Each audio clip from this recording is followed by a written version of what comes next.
Hi, I'm Charla with Freezer Meals 101. Welcome to this week's What's for Dinner.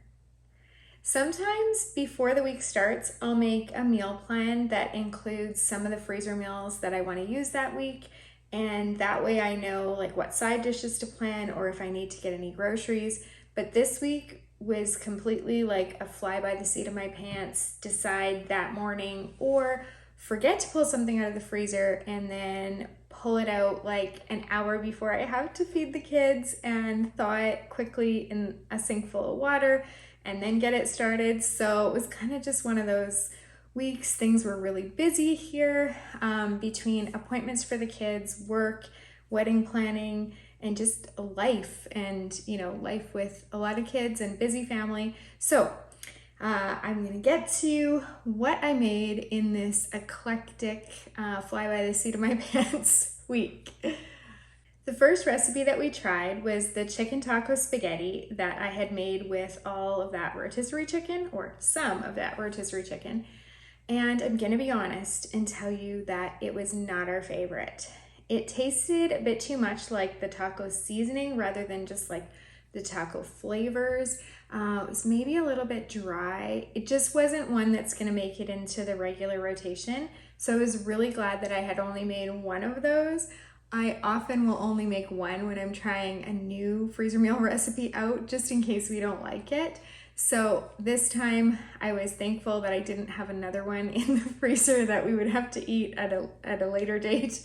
But anyway, it's not like, it wasn't disgusting or anything like that. It just isn't one that we'll make again. It just wasn't as good as our other recipes. So there you go. The corn chowder is a total classic, really easy to make on a day when I haven't planned anything. You can serve it with buns, which is something that I often do, or biscuits. This time I just served it with raw veggies because between our own garden and the weekly local farm basket that we've been getting of vegetables, we have like vegetables coming out the wazoo. Like we don't know what to do with all these vegetables. So we've got things like kohlrabi and baby cucumbers and tomato. We have cabbage. I mean, we did not serve cabbage in our raw veggies, but tons of carrots. Anyway, so I just served the corn chowder with raw veggies. Then spaghetti and garlic bread. Another classic, very easy. Don't ever have to wonder if my kids are gonna like it or not. Can just pull a garlic bread out of the freezer, pull the spaghetti sauce out of the freezer, thaw it, heat it up on the stove, make your pasta, throw it together.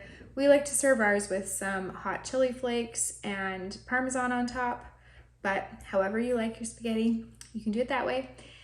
And then another night we had the Italian meatballs. Those are those keto meatballs that I had made for my husband specifically. And he actually cooked those up on the stovetop, and then he likes to finish them in the oven. He likes to get like a sear on them in a skillet first. And we served that with, you guessed it, vegetables. Because again, we just have so many vegetables. So this time we roasted them in the oven because it was a bit of a cooler day and we could turn the oven on. So yeah, more vegetables. Then we had kung pao chicken and rice. So that one is super easy to make. Even though the chicken in it is raw, it's cubed, so it cooks really quickly. The bag is thin, so that means if it's a day when I've forgotten to take a freezer meal out in the morning, it can thaw pretty quickly in a sink full of water. So that's why it got chosen that day, because I was at the zoo with the kids and then came home and realized I hadn't taken anything out. And I just served that with rice because it does have vegetables in it already. And it's very flavorful, really nice dish, but it's really easy to put together because on the day that you're assembling all your freezer meals, you just cube your chicken, throw it in there with all your veggies that we had prepped already, so they were cubed and sliced and all those things already, and then a can of water chestnuts and the kung pao sauce from a jar. So it really doesn't get any easier than that. And then on the day that you serve it, just heat it up in the skillet and then serve it over rice. I suppose I could have added another side dish to that, but I didn't because like I said, it was a busy day. Anyway, that's about it. It was pretty eclectic, like I said, nothing was planned, and the side dishes were just kind of thrown together, but thankfully I had a lot of vegetables to choose from. So that's it. Thanks for joining me for another edition of What's for Dinner. Have a great week and happy cooking.